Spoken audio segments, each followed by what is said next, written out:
Orang yang duduk dalam lindungan Yang Maha Tinggi dan bermalam dalam naungan Yang Maha Kuasa akan berkata kepada Tuhan, tempat perlindunganku dan kubu pertahananku, Allahku yang kupercayai. Sungguh, Dialah yang akan melepaskan engkau dari jerat penangkap burung, dari penyakit sampar yang busuk. Dengan kepaknya, Ia akan menudungi engkau. Di bawah sayapnya, engkau akan berlindung. Kesetiaannya ialah perisai dan pagar tembok. Engkau tak usah takut terhadap kedahsyatan malam, terhadap panah yang terbang di waktu siang, terhadap penyakit sampar yang berjalan di dalam gelap, terhadap penyakit menular yang mengamuk di waktu petang. Walau 1.000 orang rebah di sisimu, dan 10.000 di sebelah kananmu, tetapi itu tidak akan menimpamu. Engkau hanya menontonnya dengan matamu sendiri dan melihat pembalasan terhadap orang-orang fasik. Sebab Tuhan ialah tempat perlindunganmu. Yang Maha Tinggi telah kau buat tempat perteduhanmu. Malapetaka tidak akan menimpa kamu, dan tulah tidak akan mendekat kepada kemahmu. Sebab malaikat-malaikatnya akan diperintahkannya kepadamu untuk menjaga engkau di segala jalanmu. Mereka akan menatang engkau di atas tangannya, supaya kakimu jangan terantuk kepada batu. Singa dan ular tedung akan kau langkahi. Engkau akan menginjak anak singa dan ular naga. Sungguh, hatinya melekat kepadaku, maka aku akan meluputkannya. Aku akan membentenginya, sebab ia mengenal namaku. Bila ia berseru kepadaku, aku akan menjawab. Aku akan menyertai dia dalam kesesakan. Aku akan meluputkannya dan memuliakannya. Dengan panjang umur akan kukenyangkan dia, dan akan kuperlihatkan kepadanya keselamatan daripadaku.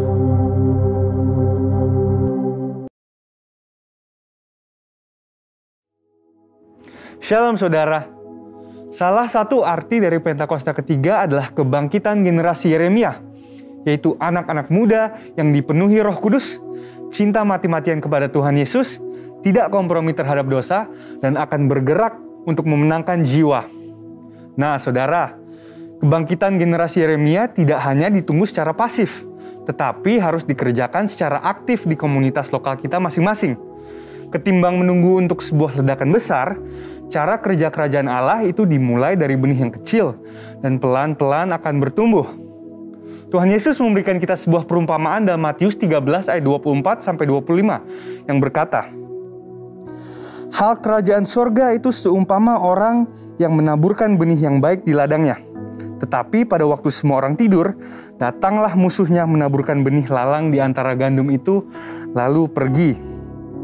Dari ayat ini, kita melihat cara kerja kerajaan Allah dan cara kerja iblis. Tuhan menabur benih yang baik dan itu akan bertumbuh. Tetapi iblis juga tidak tinggal diam. Iblis bekerja dengan menaburkan benih yang jahat yang diilustrasikan oleh lalang sebagai kontra dari benih yang baik yang diilustrasikan oleh gandum. Dengan demikian, dapat kita katakan bahwa di era Pentakosta ketiga ini, ketika Tuhan menabur benih yang baik, yaitu kebangkitan generasi Yeremia, maka iblis akan juga menaburkan benih yang buruk untuk menghancurkan rencana Tuhan atas generasi ini. Berdasarkan lensa pemahaman Matius 13 ayat 24-25 terkait prinsip kerja si iblis, maka kita akan mengerti bahwa kalau hari-hari ini kita melihat iblis secara gencar menaburkan benih yang tidak baik kepada generasi muda, sehingga mengakibatkan anak-anak muda terjerumus dalam kehidupan yang berdosa atau yang sangat bertolak belakang dengan karakteristik generasi Yeremia, itu artinya iblis mengetahui bahwa Tuhan sedang mengerjakan sesuatu yang dahsyat. Tuhan sedang menabur benih yang baik, yakni kebangkitan generasi Yeremia. Sekarang, pertanyaannya bagi generasi Yeremia adalah, di manakah posisi kita sekarang? Apakah hidup kita lebih condong mengikuti arus dunia atau Tuhan?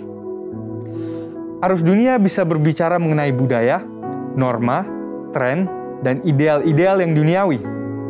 Tapi sebagai orang percaya, kita diingatkan untuk memikirkan perkara-perkara yang di atas dan bukan yang di bumi.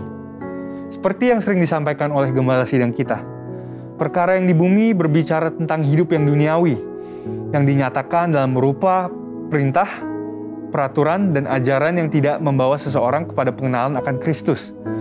Perkara yang di bumi juga berbicara tentang segala sesuatu yang berada dalam pikiran, perkataan, dan perbuatan yang merupakan sifat manusia lama sehingga bertentangan dengan kehendak Allah. Tetapi sesuai Roma 12 ayat 2, generasi Yeremia harus berubah oleh pembaharuan budi supaya dapat membedakan mana kehendak Allah yang baik dan yang berkenan kepadanya. Sebaliknya, kehidupan kita seharusnya ada di dalam Tuhan sepenuhnya. Ini berarti bahwa kita hidup mengikuti prinsip, ideal, dan standarnya Tuhan, dan bukan yang lain. Dengan kata lain, kita diminta untuk lebih lagi memikirkan perkara-perkara yang di atas. Dan juga seperti yang disampaikan oleh gembala sidang kita, memikirkan perkara-perkara yang di atas berarti bahwa kita harus menilai, mempertimbangkan, dan memikirkan segala sesuatu dari sudut pandang kekekalan dan sorga. Dan kita juga harus berpikir dan bertindak sesuai dengan pikiran dan tindakan Kristus. Jadi di manakah posisi hidup kalian sekarang? Dan apa yang kalian tunggu? Untuk itu ada dua langkah utama yang harus diambil oleh generasi Yeremia. Dan yang pertama adalah mengambil komitmen pribadi. Bangunlah kedalaman rohani. Gunakanlah waktu di masa muda kalian untuk membentuk spiritualitas, mentalitas, karakter, serta pengetahuan dan keahlian.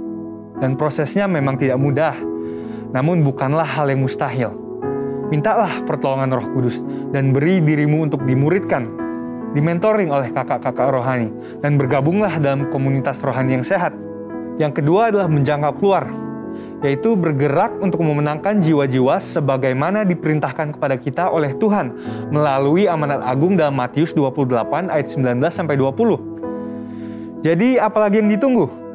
Jangan sampai yang ditunggu adalah kesiapan diri kita, sementara diri kita tidak melakukan apa-apa, tidak memiliki kerinduan untuk dipenuhi dengan Roh Kudus, tidak ada gairah untuk cinta mati-matian kepada Tuhan Yesus, dan belum rela untuk melepaskan kompromi dengan dosa yang tentunya menghasilkan kenikmatan bagi kedagingan. Hal ini dapat diumpamakan seperti kita berada di dalam mobil dan mengharapkan untuk tiba di tempat tujuan, tetapi tidak menghidupkan atau menjalankan mobil tersebut. Nubuatan telah disampaikan. Janji Tuhan tentang kebangkitan generasi Yeremia telah dinyatakan. Tetapi kitalah yang harus mengambil keputusan untuk bangkit dan untuk bergerak. Untuk itu, ini adalah saatnya untuk meresponi panggilan Tuhan dan untuk menggenapi rencananya atas generasi Yeremia dan atas umatnya. Saudara, untuk penjelasan lebih lengkapnya dari tim teologi kami, silahkan buka link yang ada di atas atau scan QR Code yang tersedia. Salam integritas, dan Tuhan Yesus memberkati.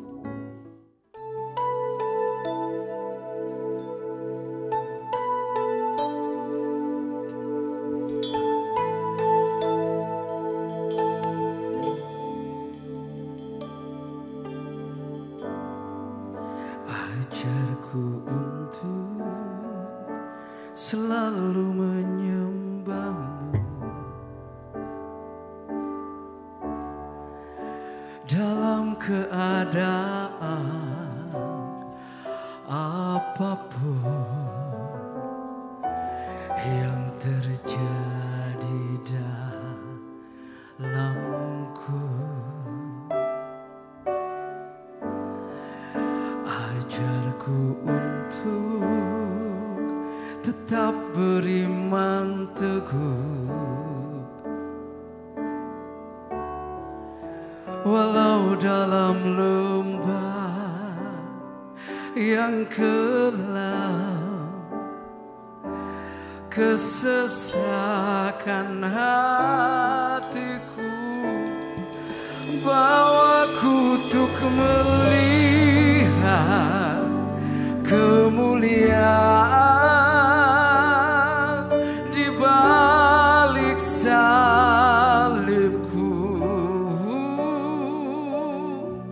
berserah sepenuhnya dan percaya padamu sampai di akhir hayat hidupku.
Haleluya. Terus bawa kami Tuhan di dalam dekapan hadirat-Mu. Sungguh saat ini Tuhan, kami rasakan Tuhan, Engkau ada bersama-sama dengan kami. Engkau memeluk kami Tuhan. Kami rasakan kasih-Mu yang luar biasa Tuhan. Mungkin Bapa, saat ini Tuhan, kami seperti di dalam membawa salib-Mu Tuhan dalam hidup kami. Kami mau tetap menyembah Engkau Tuhan. Ya Yesus, terima kasih. Terima kasih Tuhan. Terima kasih Tuhan buat hari ini. Terima kasih Tuhan. Terima kasih. Terima kasih. Haleluya. Haleluya. Haleluya. Kita datang saat ini Tuhan. Kami datang membawa pujian kami kepadamu. Kami siap memuji Engkau. Haleluya. Haleluya. Siapkan hatimu. Kita datang kepadanya. Yes.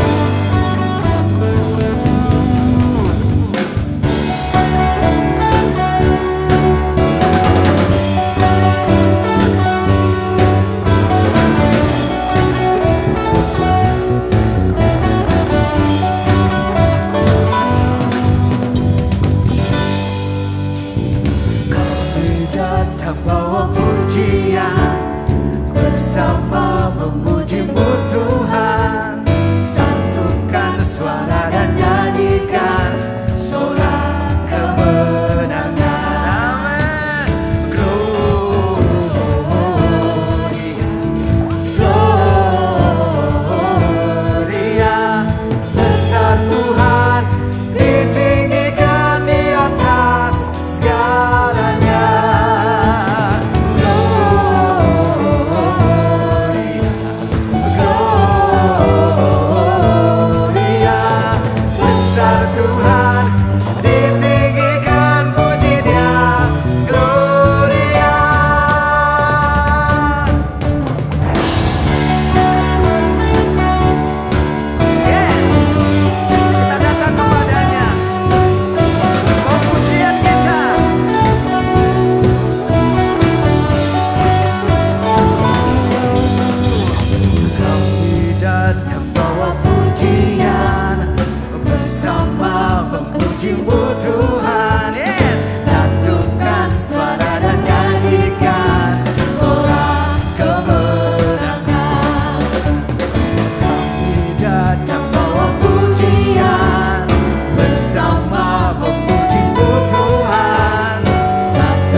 Sebab Allah yang baik. Kita tidak bisa membalas semua kasih yang diberikan. Kita hanya bisa memuji Dia. Haleluya. Tuhan, kami datang kepadamu Tuhan. Ini pujian kami Tuhan.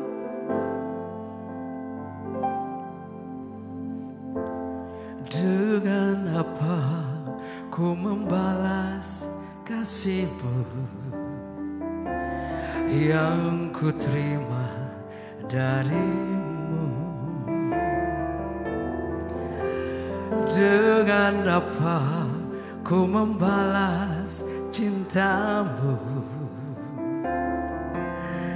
Oh Yesusku, ku mau selalu bersyukur,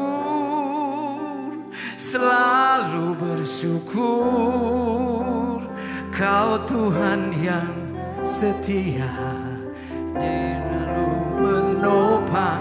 Ku mau selalu bersyukur, selalu bersyukur. Kau Bapakku yang setia.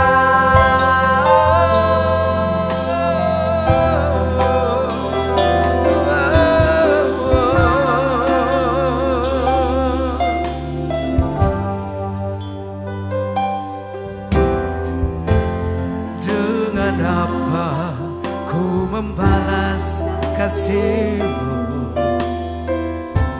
yang ku terima dari-Mu? Dengan apa ku membalas cinta-Mu? Oh Yesusku, ku mau selalu bersyukur, selalu bersyukur.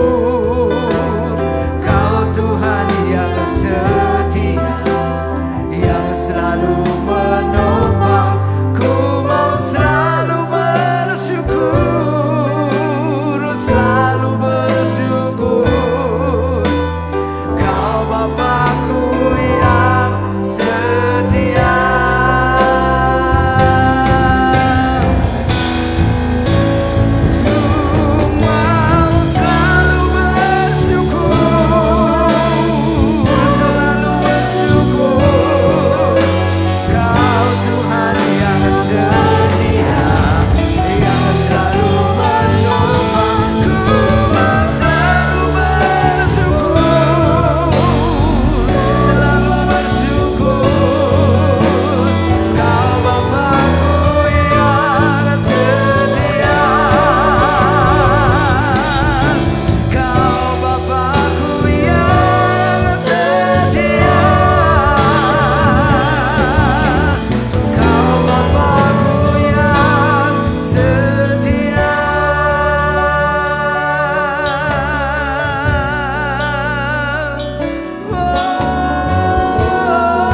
bersyukur, Kau Tuhan yang setia, yang selalu menopang. Ku mau selalu bersyukur, selalu bersyukur, Kau Bapa-Ku yang setia. Ku mau selalu bersyukur, selalu bersyukur, Kau Tuhan yang setia, yang selalu menopang. Ku mau selalu bersyukur, selalu bersyukur, Kau Bapa-Ku yang setia, Kau Bapa-Ku yang setia, Kau Bapa-Ku yang setia.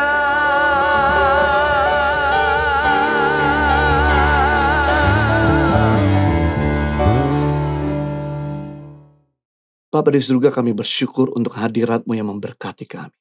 Saat dan waktu kami mengizinkan Roh Kudus berbicara, biar melalui firman-Mu kami diberdaya, cara berpikir kami diubahkan, dan Tuhan mengubahkan jalan-jalan hidup kami, sehingga kami makin menyenangkan hati Tuhan dan berdampak bagi sesama. Demi nama Tuhan Yesus, kita semua siap diberkati, sama-sama katakan, amin. Salam nama sejahtera buat kita semua. Suatu kehormatan boleh dipercayakan untuk melayani GB Taman Modern. Saya berterima kasih kepada Bapak Pendeta Adi Lorencia untuk kesempatan undangannya. Saya bisa kembali menyampaikan firman Tuhan saat ini. Saya berdoa biar firman Tuhan disampaikan bisa menjadi kekuatan dan berkat buat kita semua. Baik, kita persiapkan hati kita untuk menerima firman Tuhan. Kalau kita semua senang dengan sebuah judul khotbah, saya dengan tema berbohong demi kebaikan. Wah, ini topik sangat menarik. Atau yang saya sebut, atau yang kita sebut, atau biasanya banyak orang sebut white lie, berbohong putih, atau polite lie, berbohong sopan, yang adalah bohong yang dilakukan demi untuk kebaikan. Tidak dapat disangkal bahwa bohong putih adalah suatu topik yang sangat hangat dan kontroversi bagi banyak kalangan. Bahkan ada beberapa agama yang memperbolehkan bohong demi kebaikan. Bohong putih adalah suatu tindakan komunikasi yang dengan sengaja menyembunyikan sebagian atau seluruh kebenaran dengan motivasi untuk kenyamanan diri sendiri, menghindari diri dari dipermalukan, atau membawa keuntungan bagi dirinya maupun bagi orang lain. Masalahnya, tidak ada yang suka dengan namanya dibohongin. Orang pasti akan kecewa jika dia tahu kita membohongi dia. Sebagai contoh praktek-praktek bohong putih. Yang pertama tentang barang atau harga barang. Seringkali pedagang berkata, tidak dapat Bu, modalnya saja tidak cukup. Padahal harga yang ditawarkan masih jauh di atas harga modal. Ada juga yang berkata, aduh, dengan harga jual ini saya sudah rugi. Sebenarnya penjual tetap mendapatkan keuntungan dari penjualan tersebut.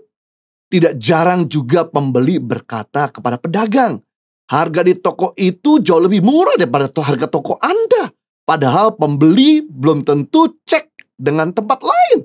Mereka bohong supaya demi keuntungan pribadinya. Contoh praktek bohong putih berikutnya tentang mutu.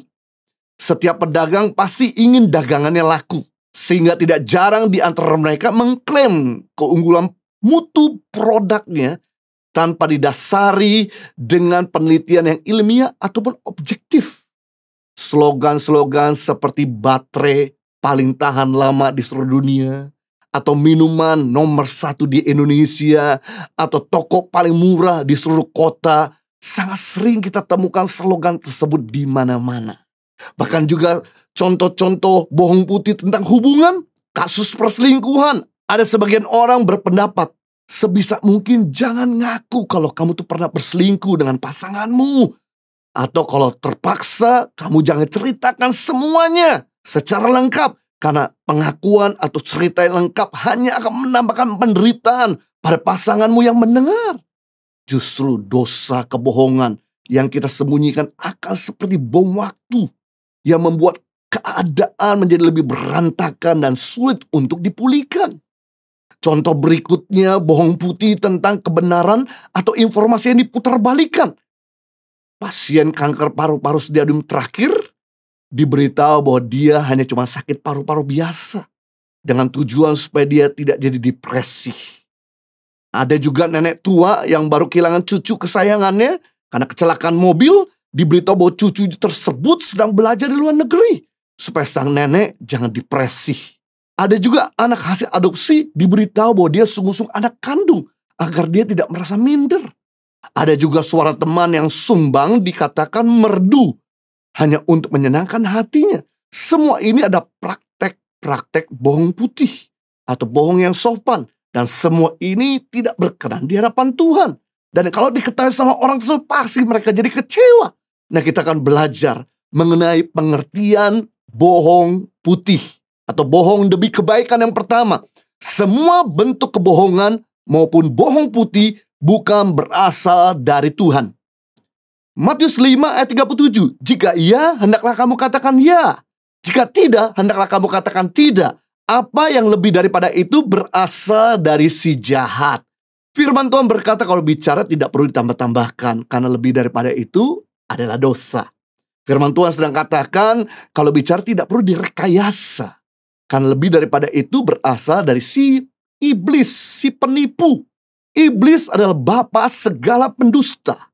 Iblis adalah penipu yang ulung, yang menipu Adam dan Hawa dengan berkata bahwa pohon pengetahuan yang baik dan jahat, kalau kau makan, maka kamu akan menjadi seperti Allah. Malah, kenyataan ketika manusia makan buah pohon pengetahuan baik jahat bukan menjadi seperti Allah, malah jatuh dalam dosa dan makin tidak mirip dengan Tuhan. Pada kenyataan, ketika kita berdusta, kita sedang melakukan kehendak iblis, bukan kehendak Tuhan. Ketika kita berdusta, kita semakin mirip dengan Bapa segala pendusta. Tetapi ketika kita jujur, kita akan mirip seperti Tuhan. Karena Tuhan tidak pernah berdusta. Tuhan tidak pernah bisa bohong. Dia adalah Tuhan yang tepat janji. Jadi barang siapa hidup dalam Tuhan, seharusnya tidak bisa berbohong. Kalau begitu, ketika kita berbohong, kita sedang hidup di luar Tuhan. Mungkin orang lain Anda bisa bohongi, tetapi Tuhan tidak bisa kita bohongi. Ingat, setiap dosa ada konsekuensinya. Memang setiap kebenaran ada upahnya, ada rewardnya, tapi setiap dosa ada ganjarannya. Ada konsekuensinya. Matius pasal 6 ayat 33, tetapi carilah dahulu kerajaan Allah dan kebenarannya, maka semuanya itu akan ditambahkan. Saat kita mengatakan kebenaran, maka Tuhan akan menambahkan yang baik dalam hidup kita.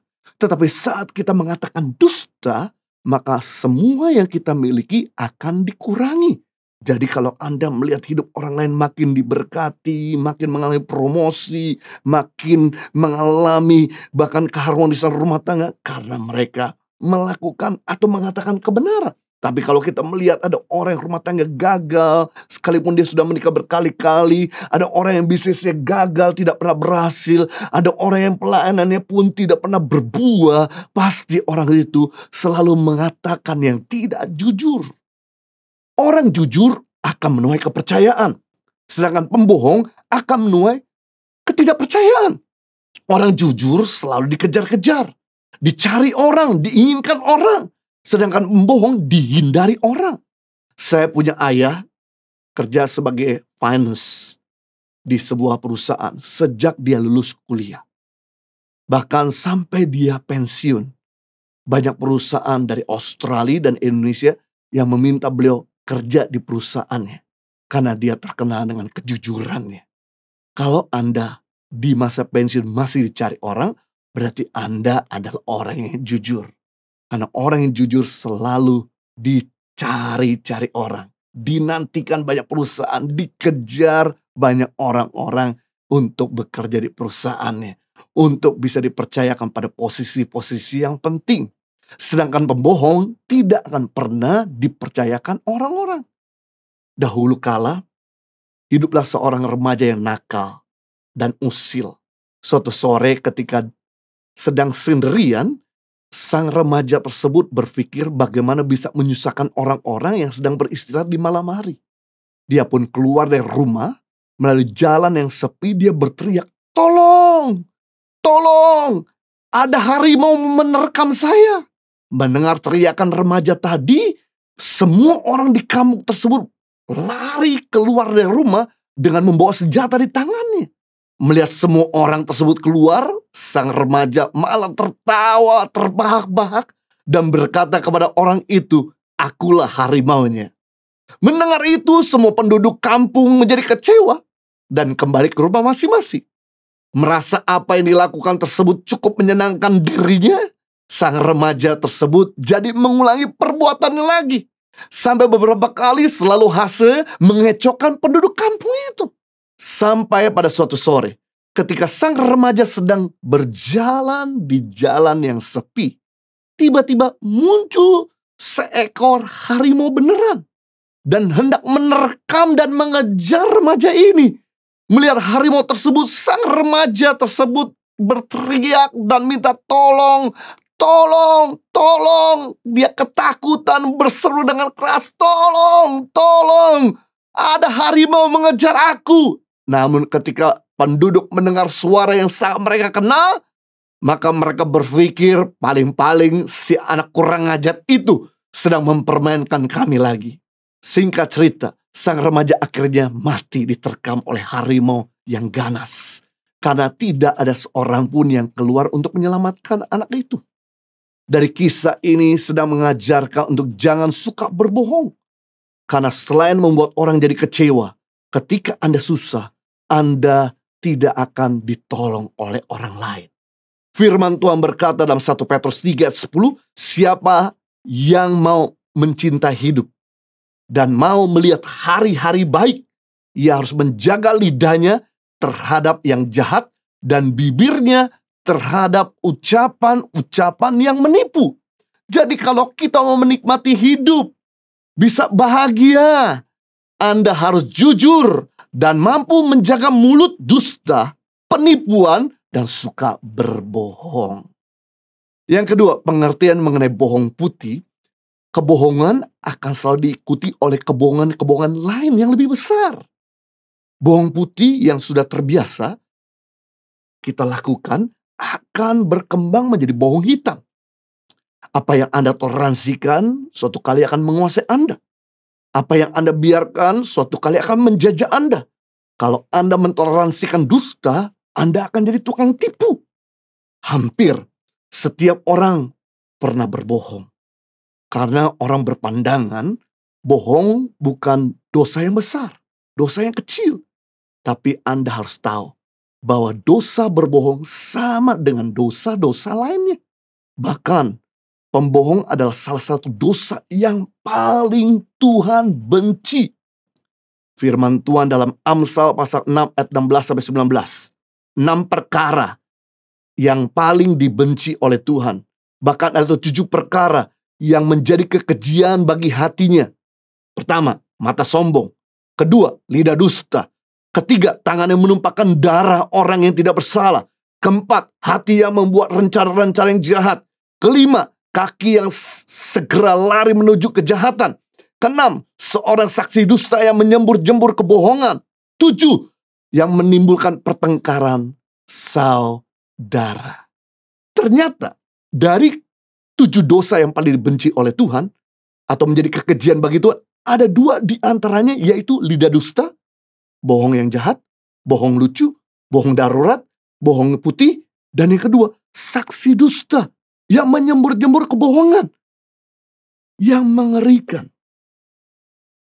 bukan cuma Tuhan benci kepada si pembohong, si pendusta ini, tapi mereka yang suka berbohong tidak akan mendapatkan tempat dalam kerajaan Allah. Di buku terakhir Alkitab kita, kitab Wahyu pasal 21 ayat 27. Tetapi tidak akan masuk ke dalamnya, yaitu Yerusalem baru atau surga, sesuatu yang najis, atau orang yang melakukan kejahatan, atau dusta, tetapi hanya mereka yang namanya tertulis dalam kitab kehidupan anak domba. Perhatikan, berkali-kali firman Tuhan mengatakan, bahkan di kitab Galatia dan bahkan di kitab terakhir, bahwa pendusta tidak punya tempat dalam kerajaan Tuhan. Kenapa dosa berbohong dibenci oleh Tuhan? Karena berbohong punya efek domino, menjadikan kita terbiasa untuk bohong. Ilmu psikologis mengajarkan ketika kita melakukan hal yang sama selama 21 hari, maka hal itu akan jadi habit. Jadi kalau Anda melakukan kebohongan selama 21 kali, maka itu akan menjadi gaya hidupmu. Dan kalau bohong sudah jadi habit, maka hati nurani Anda sudah menjadi tumpul. Jika Anda berbohong, Anda tidak rasa bersalah. Anda tidak lagi rasa tertuduh. Seperti kasus Ananias dan Safira dalam Kisah Rasul pasal 5 ayat 1-11, bahwa suami istri ini seringkali berbohong.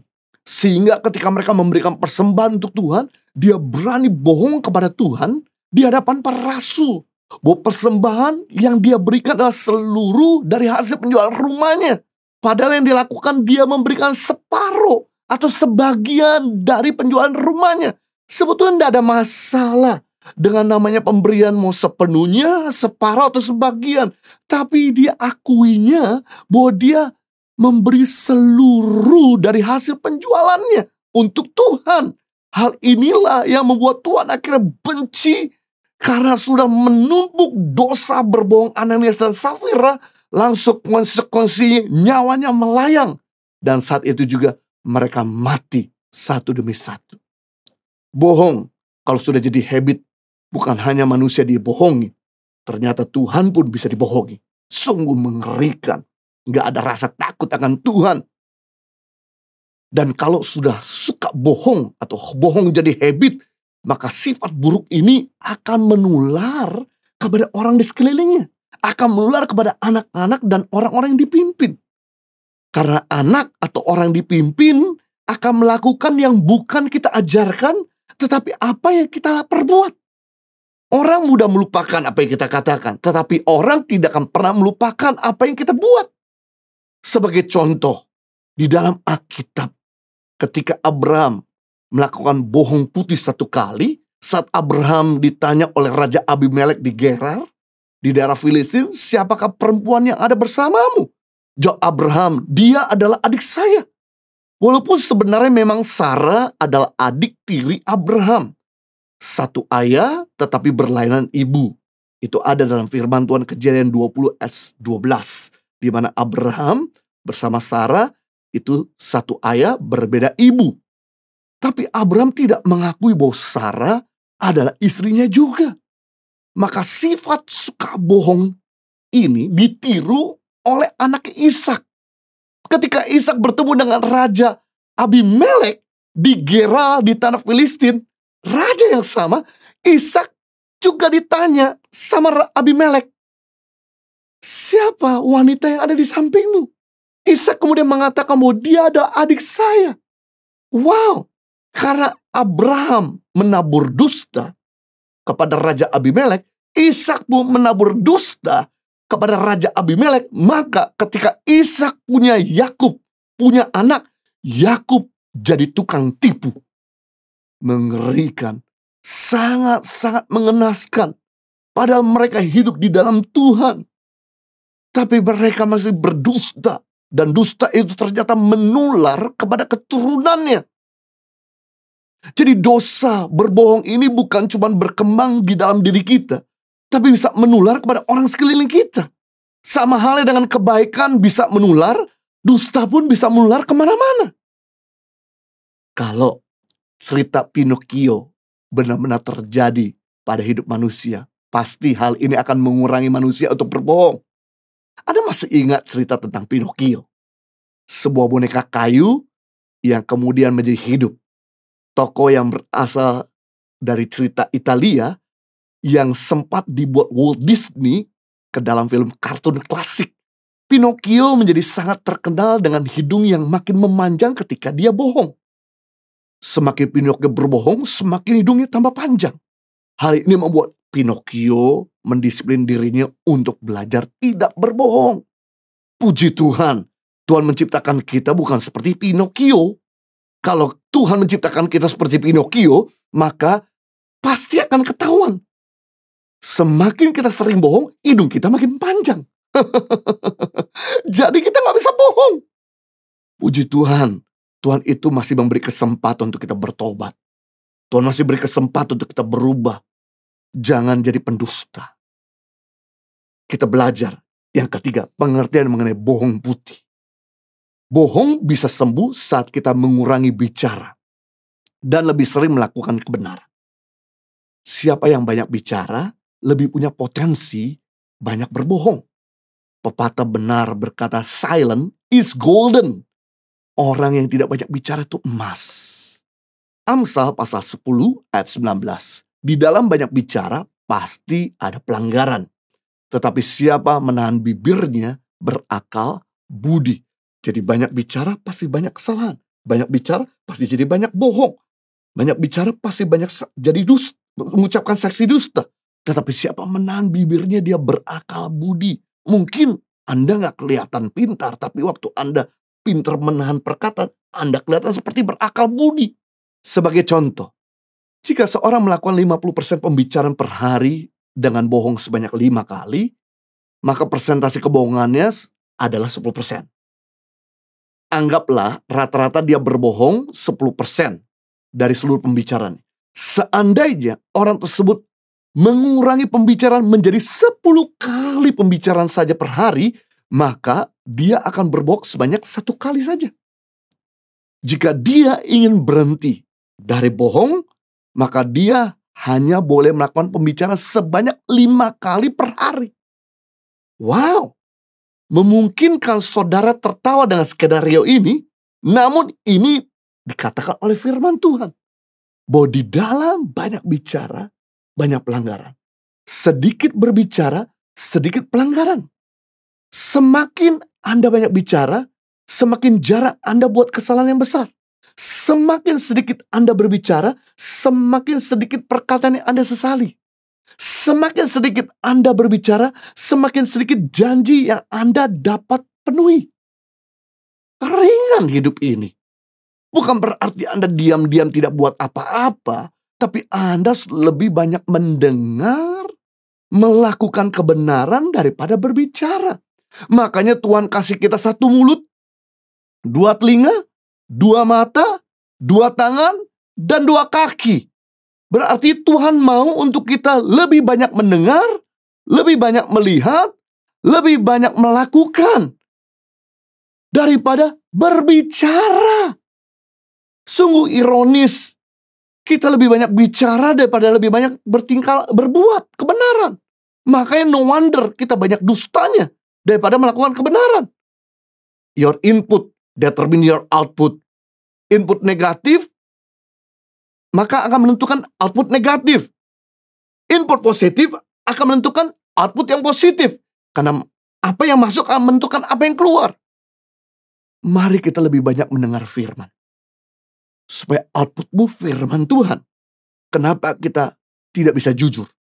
Karena kita gak banyak membaca firman, merenung firman, mendengar firman, mempelajari firman. Kita lebih banyak ngomong. Orang yang suka bohong, karena inputnya bukan firman Tuhan. Inputnya selalu adalah hal-hal yang salah. Inputnya adalah hal-hal yang dusta. Inputnya adalah hal-hal negatif. Mari kita belajar untuk banyak sekali merenungkan firman Tuhan. Supaya di brainwash semua pikiran dan hati negatif. Maka yang keluar ada perkataan yang positif. Mari kita juga belajar untuk dikelilingi sama orang-orang positif. Supaya ketika Anda salah, mereka beritahu. Mungkin Anda kenapa sering kali bohong? Karena gak ada orang yang beritahu. Atau mungkin ada orang beritahu Anda, tapi Anda gak mau untuk berubah. Gak mau menerima masukan. Anda merasa bahwa perkataan temanmu itu ada perkataan yang tidak benar. Ini sungguh mengerikan. Kalau Anda sakit, Anda tidak tahu Anda sakit. Ini sungguh mengerikan dan membahayakan. Membawa Anda kepada maut. Sama, kalau Anda tahu bahwa Anda suka bohong, tapi Anda nggak sadar bahwa Anda suka bohong, ini sangat berbahaya. Saya bersyukur, saya punya istri yang selalu jadi cermin dalam hidup saya, yang selalu menjadi input bagi saya. Karena cermin gak mungkin bohong, dia akan segera merefleksikan ada kekurangan yang terlihat di dalam diri kita. Kalau ada sesuatu mulai menyimpang dalam diri saya, dia selalu langsung beritahu. Sebelum orang lain beritahu, dia beritahu. Suatu ketika saya ajak istri saya untuk pergi ke tempat di mana saya berbicara salah satu gereja besar. Pulang gereja, banyak orang datang saya berkata, terima kasih.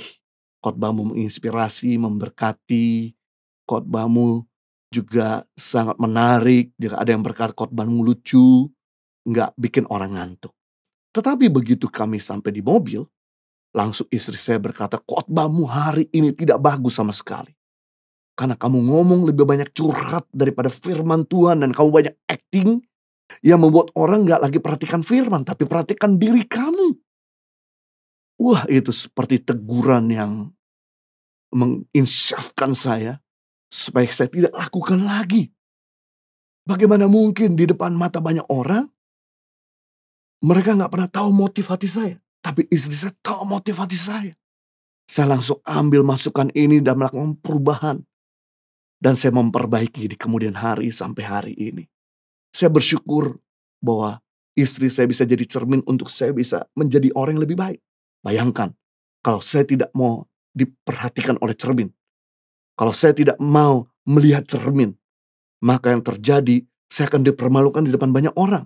Tapi karena saya mau ditegur, dikoreksi oleh cermin, maka saya dipuji oleh banyak orang. Kalau Anda gak mau ditegur secara pribadi, maka Anda akan dipermalukan di depan umum. Tapi kalau Anda mau ditegur secara pribadi, maka Anda akan dipuji di depan umum. Jadi itu supaya kelilingi dirimu dengan orang-orang yang bisa kasih koreksi, bisa ingatkan Anda. Sehingga ini akan mengeliminasi Anda jadi pembohong. Dan membuat Anda menjadi orang yang jujur. Dan orang yang jujur dicinta Tuhan. Orang yang jujur adalah sahabatnya Tuhan. Dan orang yang jujur menjadi kesukaan bagi banyak orang. Dan orang yang jujur akan menuai kepercayaan. Jadi kita belajar hari ini pengertian mengenai bohong putih atau bohong demi kebaikan. Yang pertama, semua bentuk kebohongan maupun bohong putih bukan berasal dari Tuhan tapi dari iblis. Yang kedua, kebohongan akan diikuti oleh kebohongan-kebohongan lain yang lebih besar. Satu kali Anda berbohong, maka akan jadi habit. Bohong putih kalau sering dilakukan jadi bohong hitam. Apa yang Anda toleransikan akan menjajah dan menguasai Anda. Yang ketiga, pengertian mengenai bohong putih. Bohong bisa sembuh ketika kita mengurangi pembicaraan. Dan lebih sering melakukan kebenaran, mengatakan kebenaran, memuji dan menyembah Tuhan. Maka mulut kita akan penuh dengan kata-kata yang berkualitas. Nama Tuhan dipermuliakan, hidup orang dibangun. Mari kita berdoa. Bapa di surga, terima kasih untuk firman-Mu yang telah menginspirasi dan memberkati kami. Sehingga akan belajar hari ini tentang bohong demi kebaikan. Ternyata semua ini tidak benar. Semua dusta, semua kebohongan, semua tipu. Itu adalah kekejian di hadapan Tuhan. Sekalipun itu kelihatan baik. Hari ini kami belajar untuk kami mengurangi bicara. Mungkin ketika orang bertanya, kalau kami ngomong bakal bohong, lebih baik kami tahan. Supaya kami gak berbohong. Karena silent is gold. Berdiam itu bijaksana, berakal budi. Tuhan tolong supaya kami bisa mampu menguasai diri kami dalam berkata-kata. Lebih banyak untuk kami mendengar firman, melihat firman, belajar firman, melakukan firman, dan memuji menyembah Tuhan, dan membangun hidup orang. Sehingga akibatnya kami bisa punya habit tidak berbohong. Bisa hidup dalam hidup yang perkataan yang berkualitas. Kami juga belajar ketika kami jujur, ini akan menolong diri kami dan masa depan kami. Karena orang yang suka bohong akan menuai musibah. Orang yang suka bohong justru dia akan menyusahkan dirinya. Tolong dan bantu kami semua.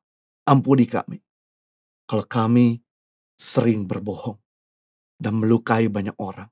Tapi hari ini kami minta Engkau menguduskan mulut, bibir, dan lidah kami dengan kuasa darah Yesus. Sehingga mulai hari ini perkataan yang berkualitas Itu saja yang kami katakan. Hidup orang dibangun dan nama Tuhan dipermuliakan. Demi nama Tuhan Yesus. Kita semua sudah diberkati, sama-sama katakan. Amin.